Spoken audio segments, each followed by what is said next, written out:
Lift my care, oak your face, brooding o'er the old disgrace. The Black Fitzwilliam stormed your place and drove you to the fern. I always had trouble picking up the keyboard. Also trouble with me, full stop. Yeah. You may talk of Columbus and sailing across the Atlantic Sea, but have you ever tried to go railing from Ennis as far as Kilkelly? You're there first thing in the morning, the excursion train's leaving at 8. You're there when the guard gives the warning, and there for an hour you'll wait. And as you're sitting in the train, you'll hear the guard sing this refrain. You're right there, Michael, are you right? Do you think that we'll be home before the night? Sure, it all depends on whether the old engine holds together, and you might now, Michael, so you might. They find out where the engine's been hiding, and it drags at the sweet Carlow Mill. Said the guard backer down the siding, there's the goods from Kilrush coming in. Perhaps it comes in 2 hours, perhaps it breaks down on the way. If it does, says the guard, be the flowers, we're here for the rest of the day. And as you sit and curse your luck, the train backs down into a trap. Are you right there, Michael, are you right? Do you think that we'll be home before the night? Sure, it all depends on whether the old engine holds together, and it might now, Michael, so you might. Kilkelly, you never get near it, you're in luck if the train brings you back. For the permanent way is so queer, it spends most of its time off that track. Uphill the old engine is climbing, while the passengers push with the wind. You're in luck when you reach and it's climbing, for all the way home is downhill. And while you're wobbling through the dark, you'll hear the guard sing this remark. You're right there, Michael, are you right? Do you think that we'll be home before the night? Sure, it all depends on whether the old engine holds together, and it might now, Michael, so it might. You've heard of Julius Caesar and the Great Napoleon too, and how the Cork militia beat the Turks at Waterloo. Well, I've a little story now that yet remains a put, and that's the warlike story of Slatterys Mounted Fut. This gallant band was organised by Slattery's eldest son, and all their mind and torture with a double-breasted gun. Many's an eye was open, and many's an eye was shut, while learning to manoeuvre with Slattery's Mounted Fut. And down from the mountain came the squadrons and the crews, 420 fighting men and a couple of stout bassoons. When going into action, Helly's musket by the butt, we sang a song and marched along with Slattery's Mounted Fut. But first we recognised it round the southern shebeen, where used to be the Fhocals spot, we called it the canteen. And there we saw a notice which the bravest heart on nerve, all liquor must be settled for before the drink is served. So on we marched, but soon again we warriors had to bear, for rising high in front of us we saw the county jail. And when the army faced it out, we just in time to find a couple of stout policemen had surrounded us behind. And down from the mountain came the squadron and the crews, 420 fighting men and a couple of stout bassoons. When going into action, Helly's musket by the butt, we sang a song and marched along with Slattery's Mounted Fut. La la la la la la la la la la la la la.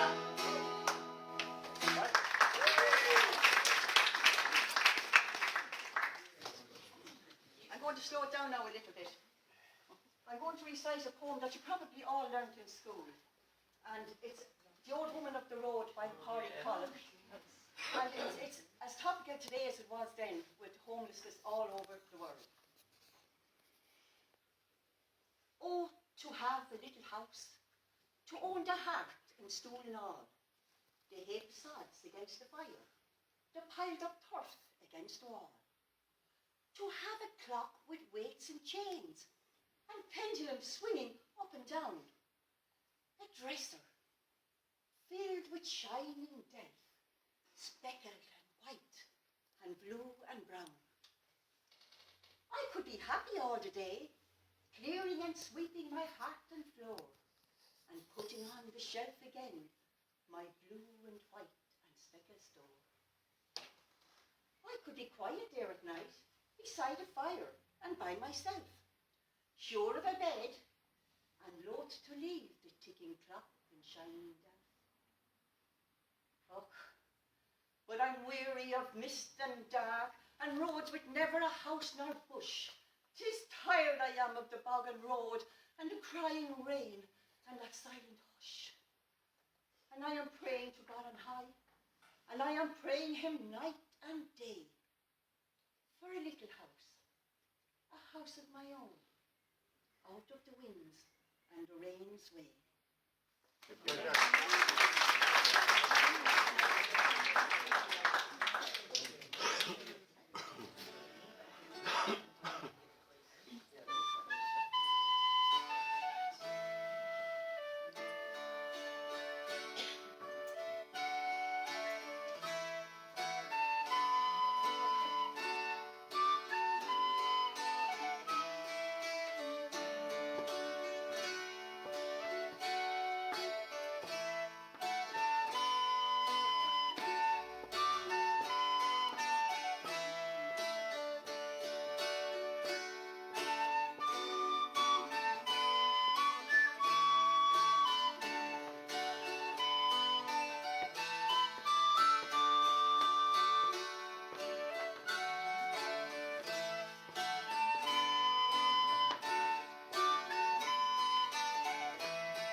Lovely. That was the Salley Gardens. I'm sure you all recognise it.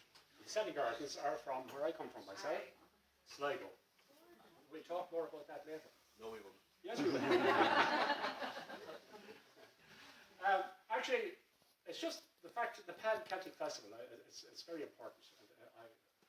I love it. And I also like the international dimension, where you have people from Scotland, Wales, South England, France, everywhere.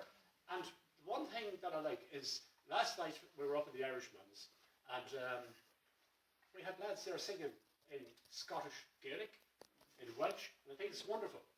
And I just thought that I'd bring a little bit of our own Irishness into it with what I call, and I'm sure you've all learned them in school, Shan Fhocals.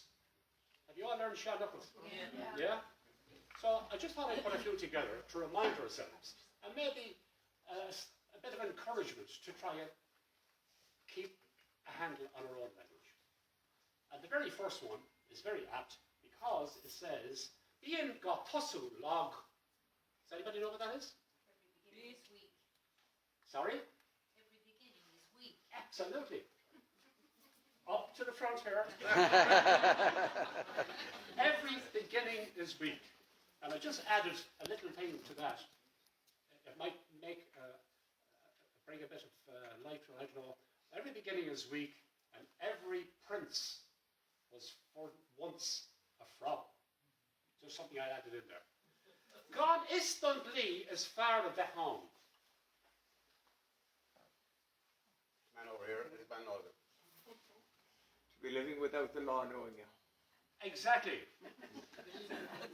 That's two people. Without, it's better that you're unknown to the law. Yeah? What it also means is, when the guards are around, keep your head well down. I gosa dina a bhíonn a thláinte. I gosa dina a bhíonn a thláinte. Bloomin' health depends on the leg department. Foot solutions. Foot solutions. What's the deal of being a launch you? You could levitate if your feet would launch you.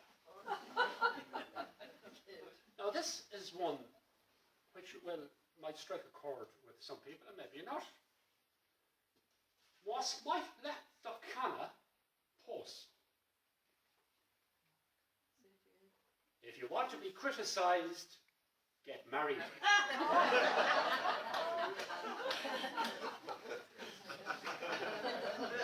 We Irish, we had a great way of putting our twist on things, didn't we? And the other one which goes along with that, I think, is quite good. Moss might let the mullah fight boss. Anybody? Moss might let the mullah fight boss. There's a man over here with his hand up. If you want to be praised, die. Very good, very good, very good. If you want to be praised, drop dead. Excellent. You're definitely coming up to the front here. Now, I wonder, will you be so quick with this one? Ní colla fada hón lum. Hón lum. Hón lum is very rude. A bare bottom cannot sleep for long. A bare bottom. A bare bottom. That's true. Huh? Keep your ass warm. Actually, a much more pleasant way of saying this, if for a carefree slumber encumber the bum. Oh, very Isht le fum na haun agus gior brack. This is the sound of the river. And you'll catch a trout. Listen to the sound of the river and you'll catch a trout. And the other thing with that is to down a duck down and listen for the quack. Ní áileacht an Courtin a Fhocals. It's not beauty that gets the pot boiling. We won't dwell on that one at all. I actually like this one. Is minic a bhris béal fearr a throne. Often a man breaks his nose. It's often a man's mouth that broke his nose.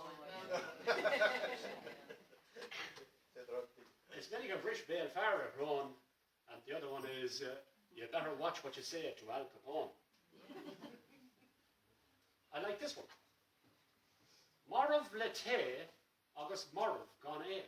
Yeah, dead without tea or dead with it. Dead with tea or dead without it. I'm afraid your place has been replaced by this lady.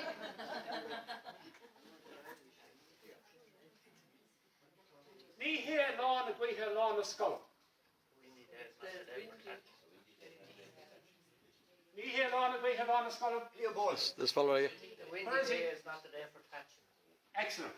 And I've always admired the thatch on your roof. Always.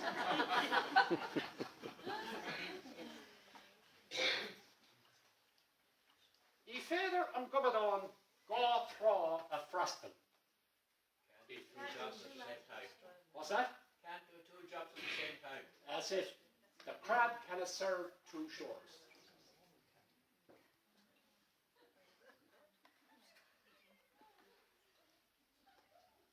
Bheatha Chonga I a Lairge. It's the life of a language to speak it. And it's so true. And I'm going to finish up with the last one because you'll probably be delighted to hear this one. It's been Bhaile in a hust.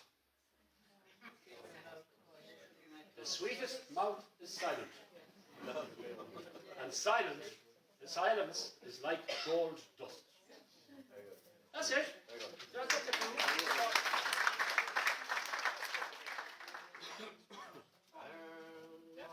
Alan Sheacham Brady Ora, Beacon Kyo is made Doreen Mel, K. Cosby or me Gomer Kyo. Up is there, hallelujah, hallelujah, hallelujah, Puc Ar Buille, hallelujah.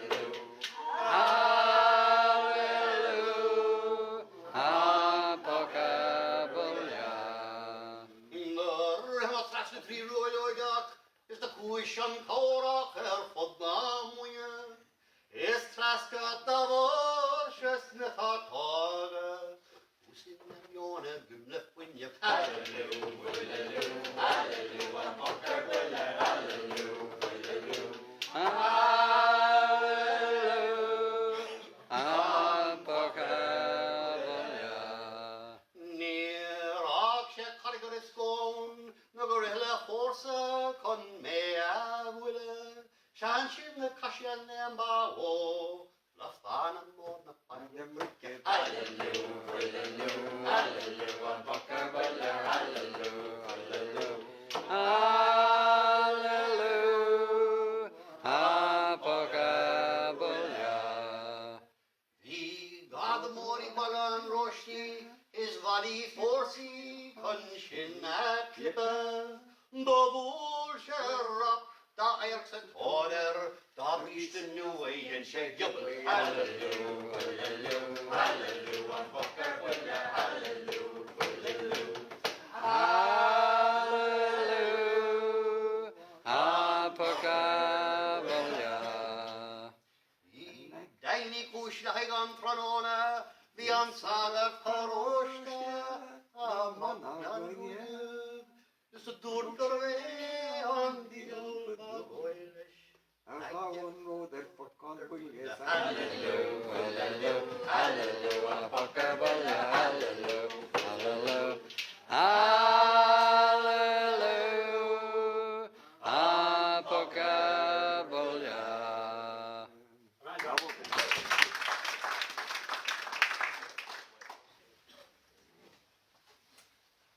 I'll just lower the tone a little bit.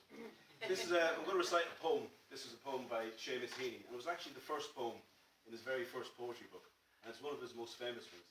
And unlike a lot of poetry, which can be a bit impenetrable and flowery and all that, this is far more, although it's deceptively simple. Anyway, I'll get on with it. This is Digging by Seamus Heaney.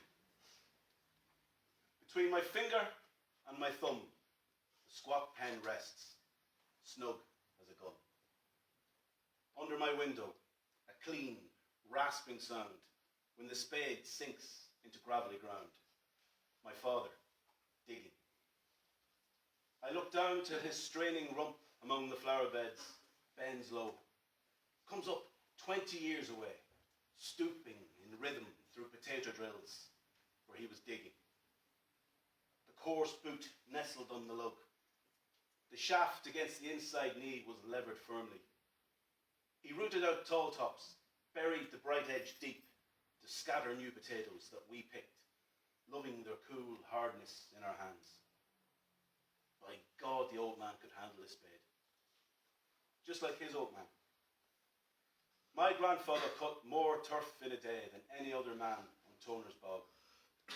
Once I carried him milk in a bottle, corked sloppily with paper.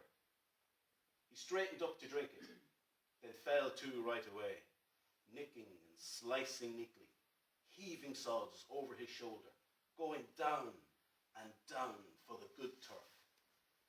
Digging. The cold smell of potato mould, the squelch and slap of soggy peat, the curt cuts of an edge through living roots awaken in my head. But I've no spade to follow men like them. Between my finger and my thumb, the squat pen rests. I'll dig with it.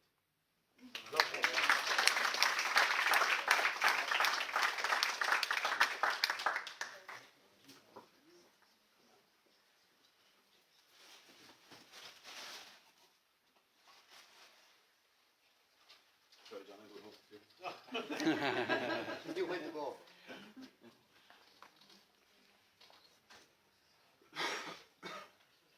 I went to Mr. Murray's class up there in the CBS on the station road in Carlow. Now, anybody who went to Mr. Murray's class knows the drill. At 10 to 1 every day, Mr. Murray would pick out one of the boys to go out to the shed and wheel his bicycle around to the steps at the front of the school, so that Mr. Murray would lose no time in cycling home for his dinner. Now, if it was raining, he'd give you a cap for the saddle. Of course, there'd be a great flurry of volunteers for the job. because once you parked the bike, you could skive away on home a couple of minutes ahead of the posse. And of course, Mr. Murray, or Chesty Murray as we called him, because he had asthma. He had a bad old chest, we called him Chesty. Now, Chesty could pick anybody, but very often he picked the most diligent student in the class. On my way out for the bike, just as I was crossing the yard, unknown to me, the squad car pulled up on the road outside, and two guards, Garda Mickbean and Garda Danswan, jumped out and ran up into the school. I continued about my task, parked the bike, and was just about to make my bonus early getaway when I was called back by Bernie. Bernie was the yardman. The hinges was broken on the shed door, and Bernie wanted me to jam open the door while he trucked in a fresh consignment of coke for the furnace. And of course, Bernie, being Bernie, started on about last Monday's under-12 match against Greg Cullen. And how do we let the Greg lads walk all over us the way they did? And what kind of men were we at all? It was no use explaining to Bernie that we were missing Tom Gegg and our star forward. And it was no use explaining to him that because it was a Monday, Mark Day. Marcus Dearden had to stay home to help his father drive cattle into the cattle mart in the Fair Green. And it was no use explaining to Bernie that everybody knew at least 5 of that Greg under-12 team were already shaven. She even had girlfriends. One of them was nearly married. And the Greg lads told us just before the match, oh, very friendly like, to watch out for their centre forward, that he was just home from Artane for poleaxe in a guard with a hurley. Anyway, I got away from Bernie and I made my way back in through the school. I was immediately struck by the quietness of the place. The silence was such that I could hear the clock ticking in Tom Mooney's classroom down the far end of the long corridor. The doors were open and all the classroom doors were open and the books and copybooks were strewn on the desks and on the floor. I paid no heed, ran on down through the long corridor, jumped the 4 steps down onto the station road and down onto Dublin Road at Met. Whalen's shop was shut. And further down, Catherine Smith's shop, Mrs. Smith's shop at the time, that was shut too, and shuttered. And just as I got to the courthouse railings there on the old Dublin Road, the hooter went off in Cochrane's mineral waters. That's no big deal. The hooter went off every day, and no matter where you were around the town at that time, you'd hear Cochrane's hooter going off at dinner time. But it was always kind of muffled and away in the distance. But today, the whole place was so quiet. The hooter filled the air like a scream. It's kind of spooky. Something told me I should quicken me step and get on home smartly. Now, at 10 years of age, we weren't very sophisticated kids, not like now. And there was a fashion among us chaps that when you wanted to pick up speed, it was very simple. All you did was, you put out your arms like this, and you became a Spitfire. And then you go at about 90,000 miles an hour. But then, whenever you were going around by the front of the courthouse, you always wanted to be a Spitfire because it was so dangerous. If your starboard wing as much as touched the railings, you'd do about 50 somersaults and then you'd burst into a fireball. And just as you went around by the front of the courthouse, there's a kind of little fall of ground there on the Athy Road. And you could go really fast. But if you wanted to go really, really, really fast, it was very simple. All you did was you put your arms back like that and you became a jet. And then you went about 90,000 times faster again. Well, I was a jet coming down the Athy Road when I was stopped in my tracks. 2 army trucks came trundling in from the Athy direction. The back flaps were open, and the 2 trucks were filled with soldiers. rifles. Oh, boys, this is something to tell the chaps when I got back to school after the dinner. I crossed the entire road and faced down Montgomery Street.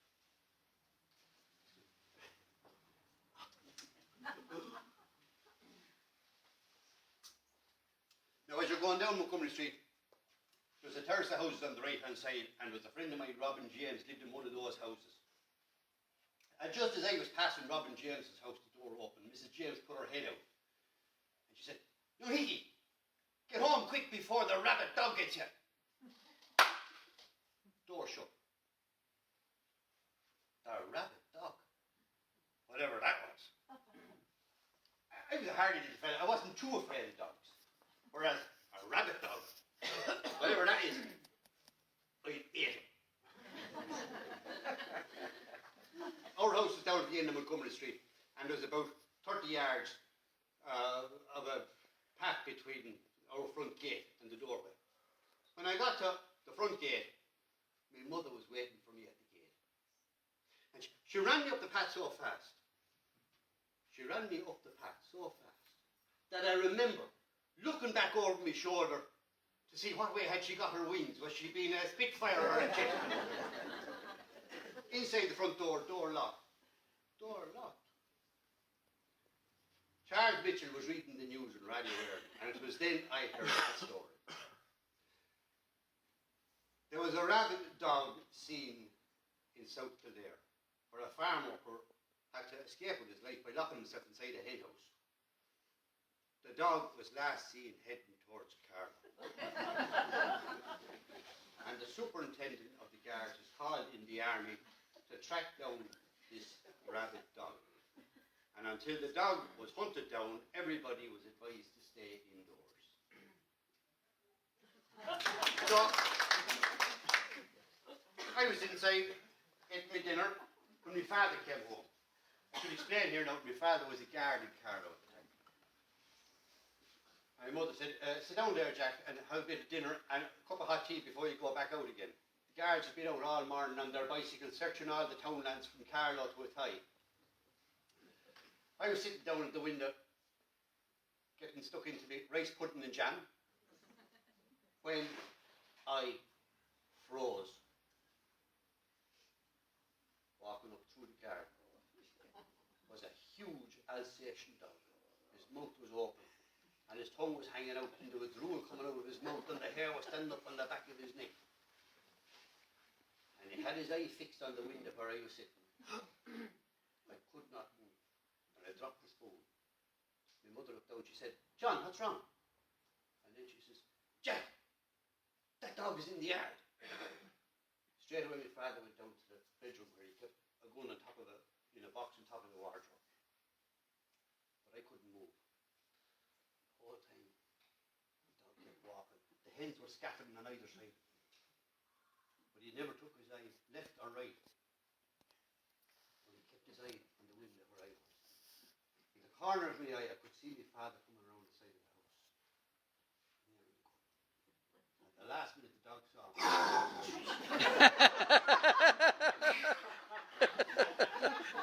One shot, and the dog dropped.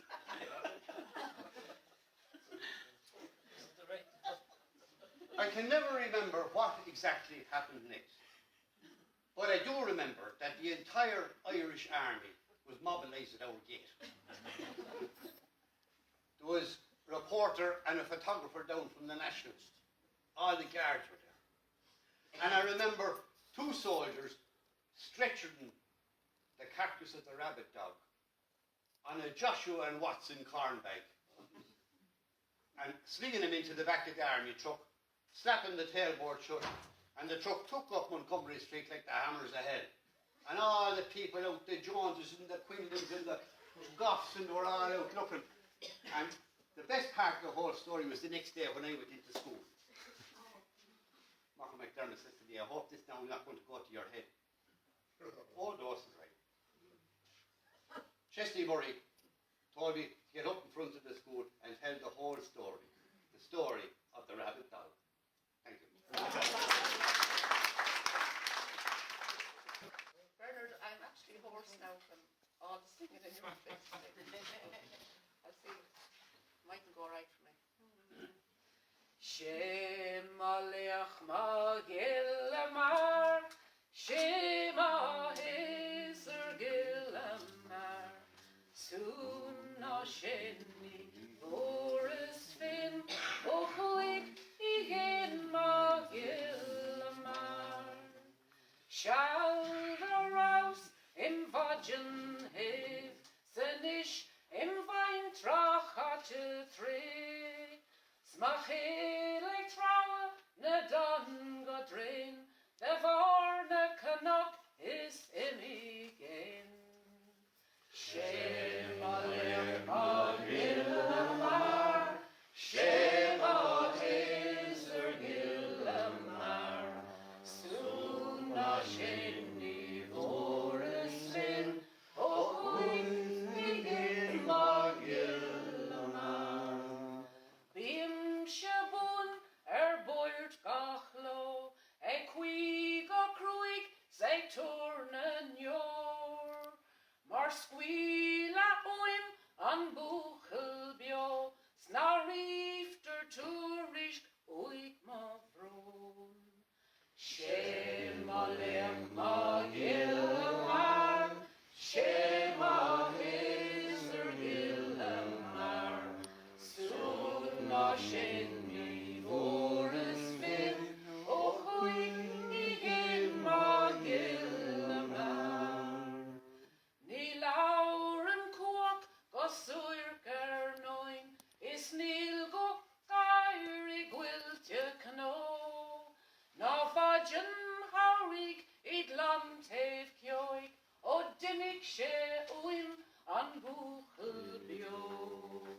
Shema Leach Ma Ghile Mear, Shema Heser Ghile Mear, Soon na Shenni Boris Finn, Ochoig igen Ma Ghile Mear.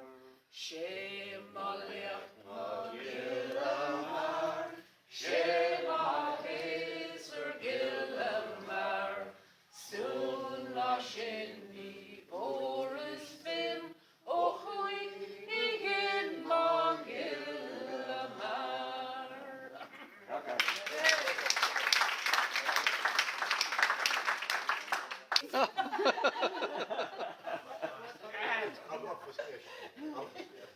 That about his intro.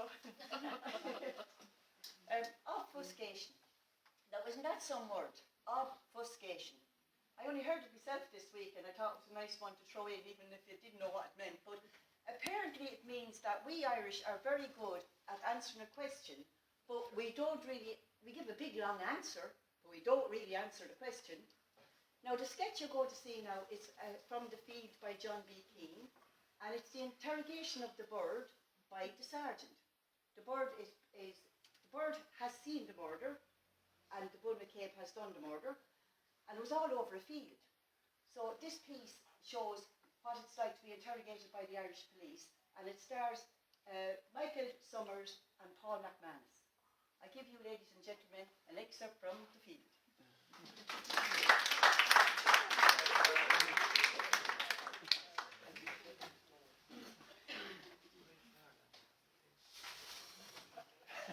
He looks like one.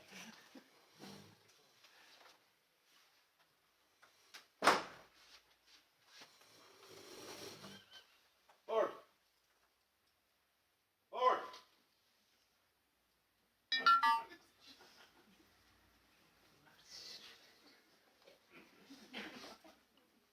More questions? You don't have to answer. Oh, I answer. I cooperate. There's one thing about the bird. Cooperation. If there was more cooperation, the world would be an easier place. Am I right? I want to talk to you.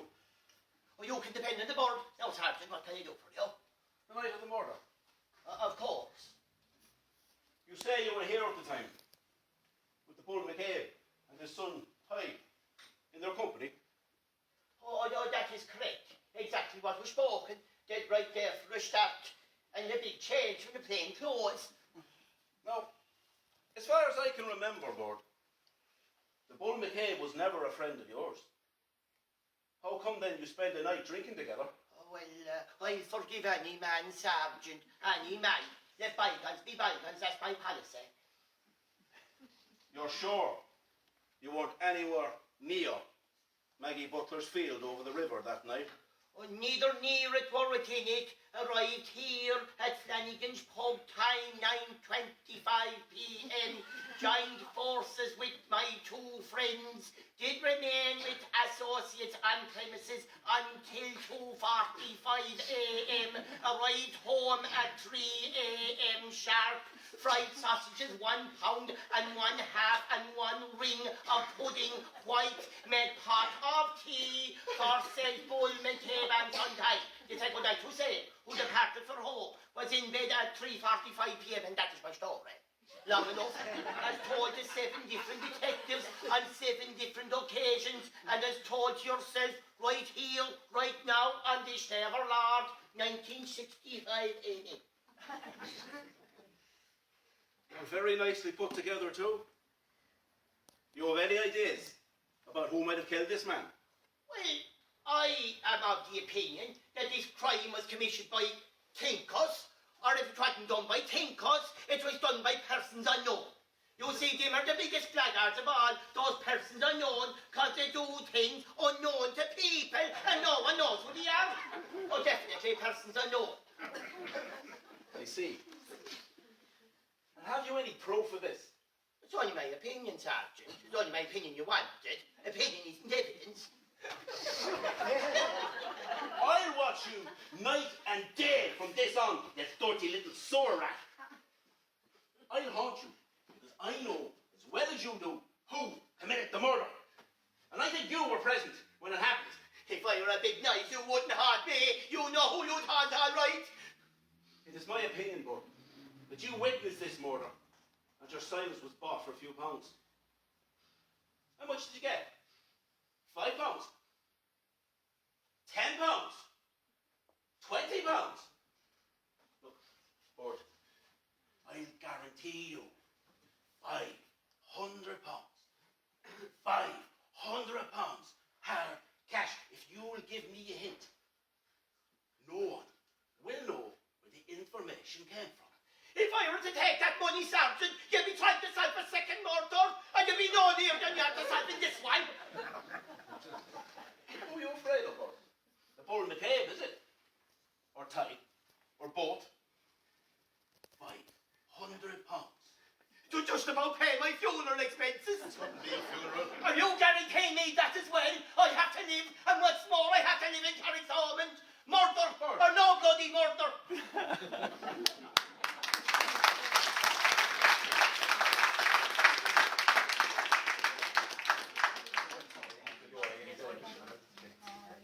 The Bull McCabe and his son killed this man. I know. The whole village knows. Nobody cares. And the terrible thing is, nobody ever will care.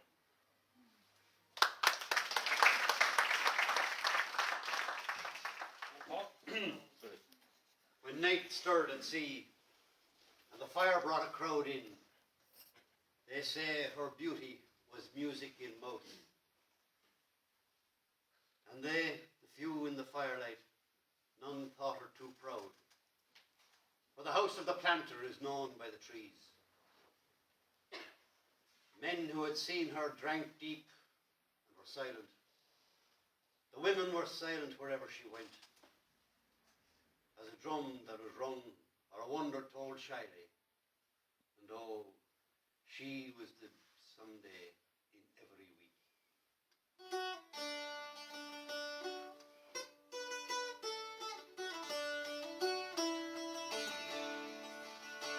Caoine faste ganamet, Todger in the Ghile Mear, Neil Tracker who hash nor a chagger, is nae ben for a clang of bro. And I do the gunny gun live on, for Gratham is mere marna. Be dearly tarring their time.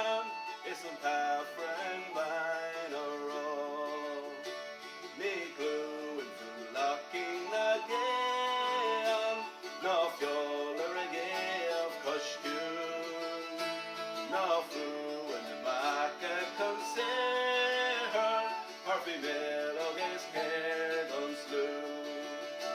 Neil Kjolden in Millish Lanen, the Howard on it all. No cook in the matter of Yegon, as a perfect on silk on shoe. Tokyo, take the credit, not gone and like grey and the law. Toss mood, dictate to moose baron, Swickedish, Giggle, Lairge, draw. Neil Cole, Neil Caron, o'clock is mouth of dawn. Martin Coward, on Craven, is dimming again, come from.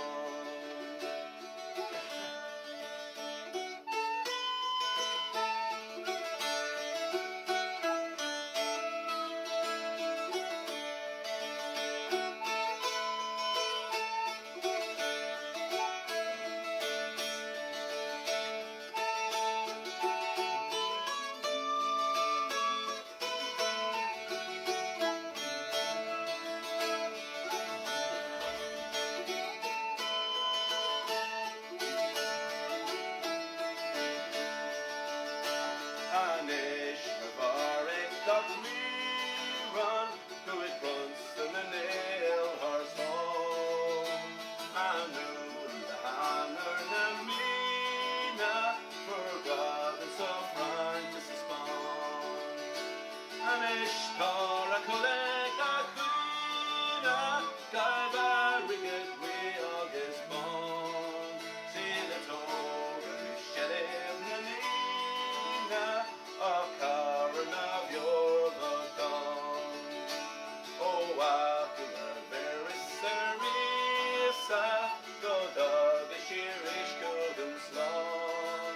The migrate for the double timber, your Bhaile is in the north. The doctor and Bonya sure a shimsha, kill cash brayerish go hard. Isco brawn of the jockey and dealer, no victory shall love.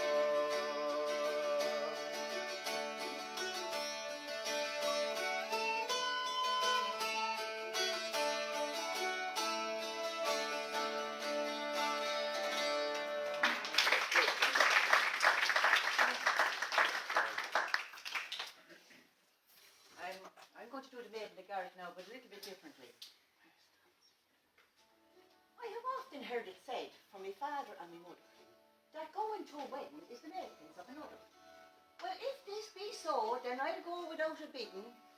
Oh, in kind Providence, won't you ask me to a wedding? And it's so dear me, how would it be if I died an old maid in the garret?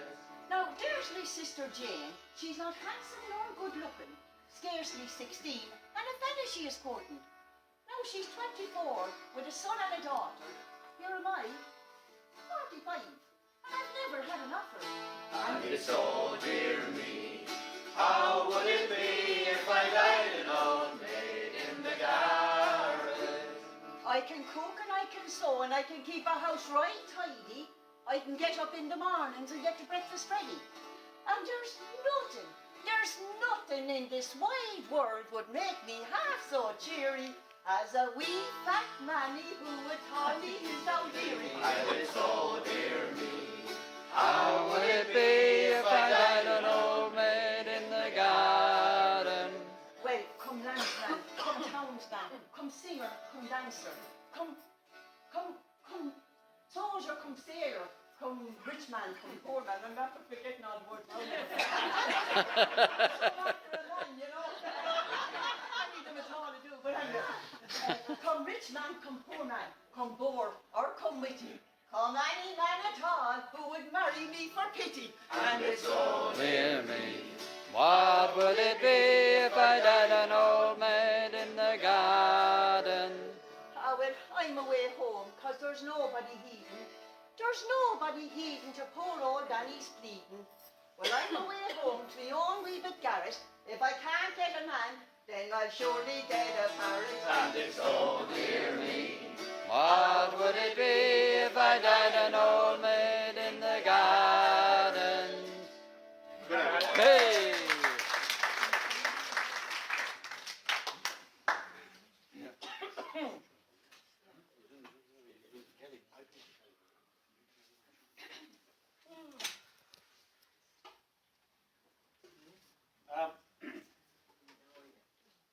I'm going to sing a song, and I'm going to introduce it in a way that it's quite an interesting song. I love it myself. The first time I heard it, I was taken by it. And it's called Kilkelly. I'm sure most of you might have heard it anyway. Oh, yeah. Kilkelly. But I just want to give you a small bit of the background of it. Now, as it happens, you'll hear a name, Pat McNamara, the school teacher Pat McNamara. Now, Pat McNamara was a school teacher up in a place called Kilkelly, up near where I come from myself. I come from Puc Ar Buille in Sligo. And Kilkelly is probably about 15 miles away from me. And Pat McNamara was a school teacher there. He actually died in 1902. Now, Pat kept meticulous diaries, believe it or not, which were found. They were held by a man by the name of Hugh Flatley, who lived in Puc Ar Buille. And Pat had recorded much of the events of the day in this diary. But also, at the time, not everybody was educated, not everybody could read, not everybody could write. So they used to go to the school teacher or the parish priest to write letters for them to send to their family in America. And Pat used to write these letters for a particular person. Now, I met a man by the name of Peter Jones.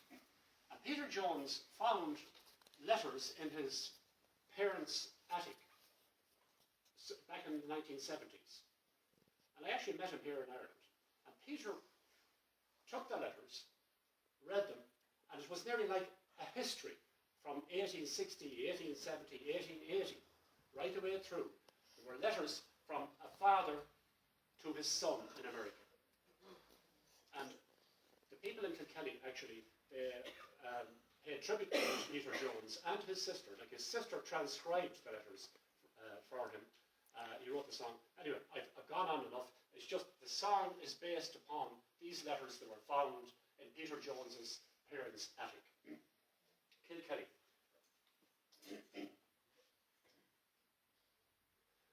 Kilkelly, Ireland, 1860, my dear and loving son John. Your good friend, schoolmaster Pat McNamara, so kind as to write these words down. Your brothers have all gone to find work in England, the house is so empty and sad.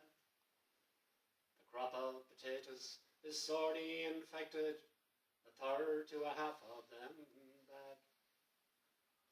Your sister Bridget and Patrick O'Donnell are gone to get married in June. Your mother, she says not to work on the railroads, and be sure to come on home soon. Kilkelly, Ireland, 1870, my dear and loving son John. Hello to your missus and your 4 children, may they grow healthy and strong. Michael has got in a wee bit of trouble, I suppose he never will learn. Because of the dampness, there's no turf to speak of, and now we have nothing to burn.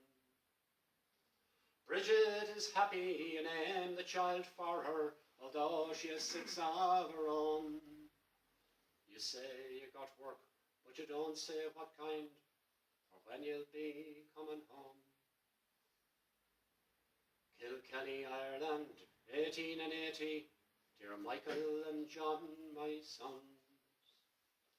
I'm sorry to give you the very sad news, your dear old mother is gone. We buried her down at the church in Kilkelly, your brothers and Bridget were there. You don't have to worry, she died very quickly. Remember her in your prayers. And it's so good to hear that your Michael's returning with money he's sure to buy land. The crops have been poor and the people are selling any price that they can. Kilkelly, Ireland, 1890, my dear and loving son John. I suppose that I must be close on 80, it's 30 years since you've gone. Because of all the money you sent me, I'm still living out on me own. Michael has built himself a fine house, and Bridget's daughters have grown. Thank you for sending your family picture. They're all fine young women and men. You said that you might come on a visit. What joy to see you again. Kilkelly, Ireland, 1892. My dear brother John, I'm sorry that I didn't write sooner to tell you that father passed on. He was living with Bridget. She says he was happy and healthy right up to the end.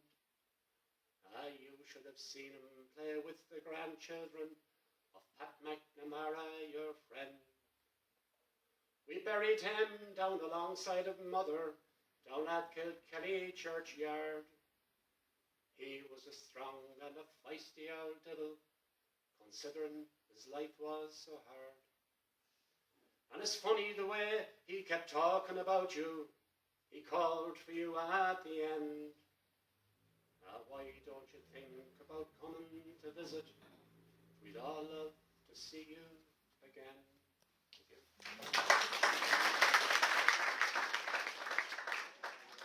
The insurance officer thinks it's for his car. Just to warn you.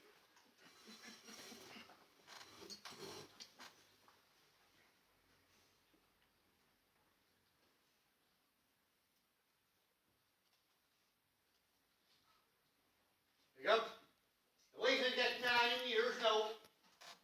It's time I put a few bob on her. If she can take it out an insurance policy, is this the place for the policy?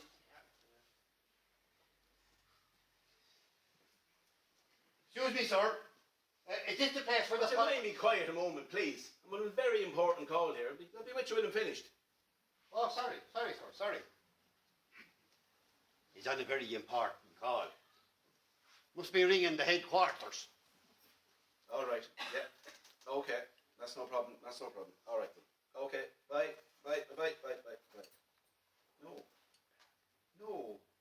No, you hang up. No, you hang up. All right, okay. Just a small one. Mwah. Okay. All right. Okay, I better go. Okay. All right. Yeah. Bye, Mammy. Now, sir. What can I do you for? I presume you want to do some insurance, is it? That's right, sir. Well, how long a moment now till I get me forms in order? Lovely weather lately, isn't it? Oh, shocking altogether. Right, anyway. Here we are. I'll get some particulars about her first of all. Now, do you want a comprehensive third party or fire and theft? Fire and theft? Well, suppose someone stole her. I'd be no fear of that, sir. The soon lay her back once they listened to her. Did you bring her with you? I did. She's outside. I always bring her with me to do the shopping. Do you want to have a look at her? No, I'm sorry. We're too busy today and I'm snowed under. Now, normally I'd go out and bring her up the road and check her out to see if her gearbox is okay or if there's a rattle in her back end, that kind of thing, you know. But I'm afraid I'm too busy today, so I'll have to leave it. Paddy, we didn't think you'd have to go as far as all that. One can't be too careful these days, you know, but I suppose your old girl's no different than any of the others. I'm used to dealing with all types, you know. There's so many new types in the market. I find it hard to keep up. I was reading about one the other night. She can go round bends at 100 miles an hour. Hey, God, that'd be a handy one to have. She wouldn't be in top gear at that either. You'd have to put the foot down to get the performance out of her. But I agree with you there, sir. You have to be firm and strong and put the foot down or you'll never get anywhere with them. Well, I've been tinkering around them now since it was, what, 17, 18 years of age maybe. Mind you, I passed a good many of them through my hands since then. When I was younger, I used to go for the sporty type. You know, the ones good and fast, plenty of speed, the ones with the big dipping headlamps. And the low, sleeky lights and the delicate body parts. As I'm getting older, I kind of go for the larger type. Plenty of upholstery, probably a bit more for comfort than speed, you could say. Paddy, I never thought you were that kind of a man. I stayed with the same old one the whole time. I can't say she's great on corners or anything, but I treat her fairly well. Don't give her too much hardship. Well, to get back to this farm anyway, have you got her long? Oh, she's not too young at all. She's not an antique, is she? God, sir, you have a great sense of humour. But I don't think you should talk about her like that. After all, she's... So relax. In this business, we always refer to them as antiques or old crocs. That sort of thing. After all, they're not human, are they? We got in sort of times when I'd agree with you. I'd say she's a fair bit of mileage up in her by now. Oh, I never brought her too many places, but as you say, there might have been a bit of mileage up on her before I got her. By the way, is she a Ford? No, she's a Morris. How that's Paddy Bhaile. I see, right. To continue, did you trade in an old one or had you many to choose from? To tell you the truth, sir, I had a good look around before I picked the one outside. I got her in the mags bag in the farmer's journal. Before you made your final choice, did you have anyone look her over to see if, you know, her chassis were strained?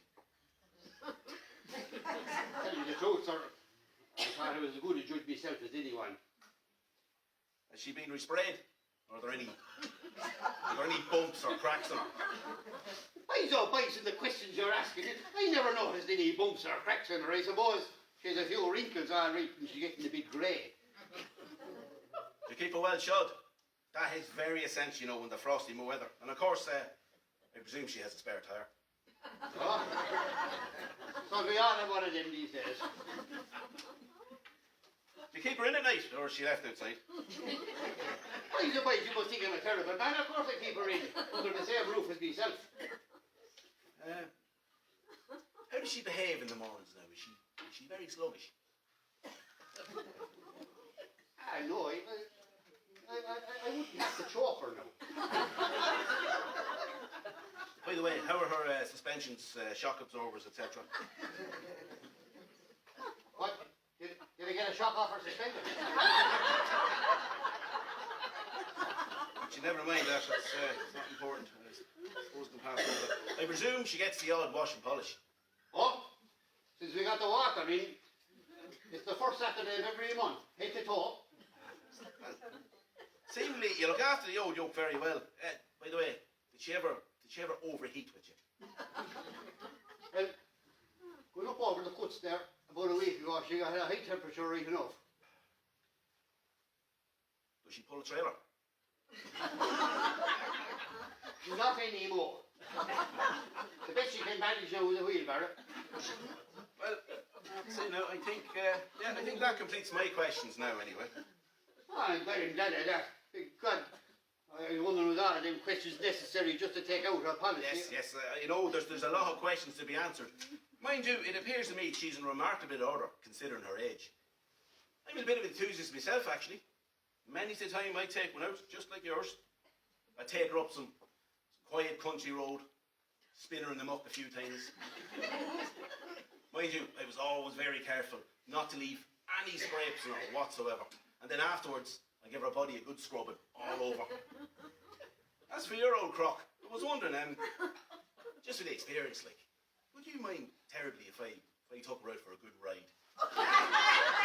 Yeah, bloody like that. I've never been so insulted now. He says I'll take the head of you.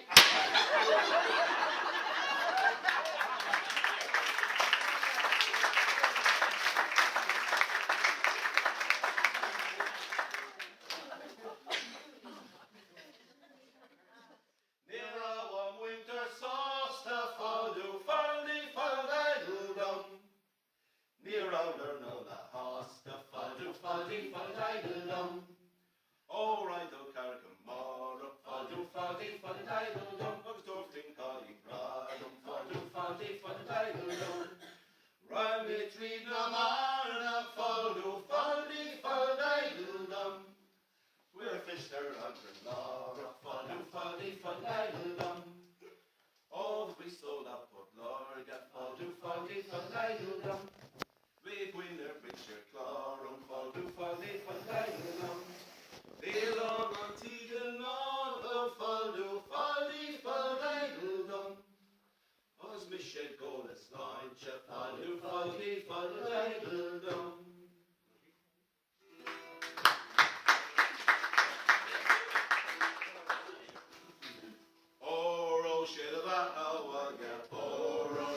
Hapton Towering.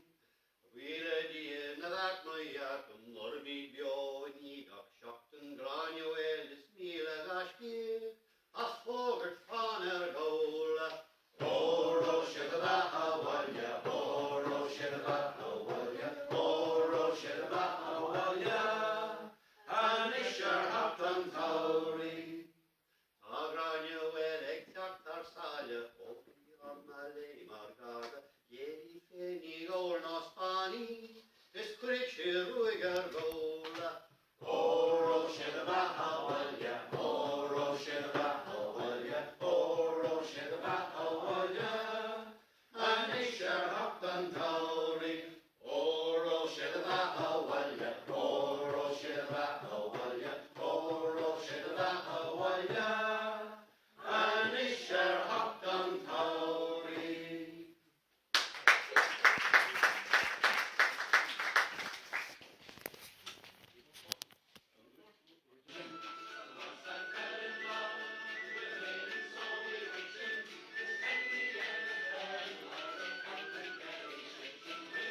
Turalurala, turalurala-dee, turalurala, turalurala-dee.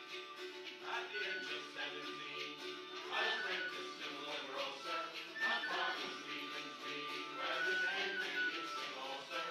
Her mother's was sublime, she set me heart a twitching, when she invited me to a holy in the kitchen with Turalurala, turalurala-dee, turalurala, turalurala-dee. next Sunday evening. We were to have the flare up.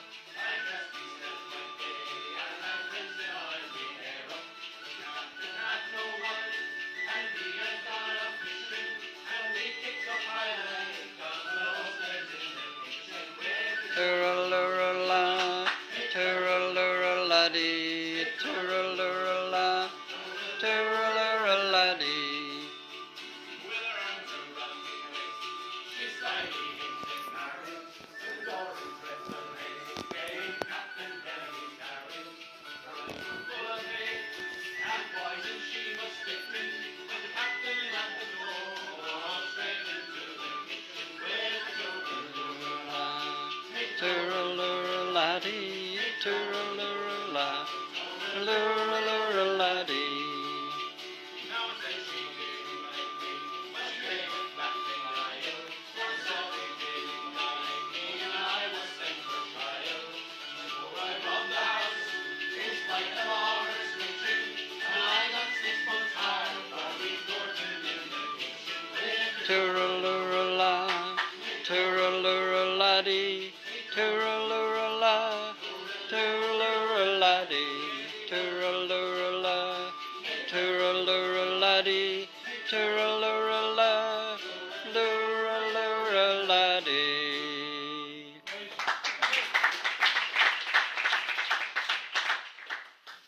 Pardon that, yeah. We're going to finish up now with the parting glass.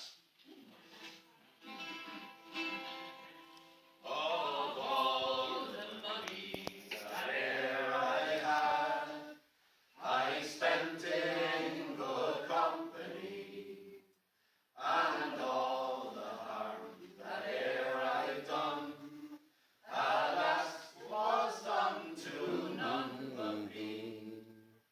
And all I done for want of wit, to memory now what I can't become. So fill to me the parting glass. Good night and joy be with you all.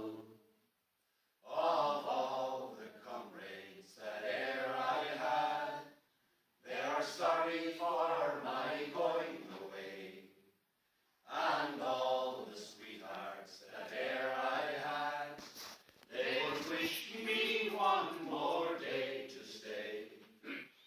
But since it falls unto my lot that I should rise and you should not, I'll gently rise and softly call, good night and joy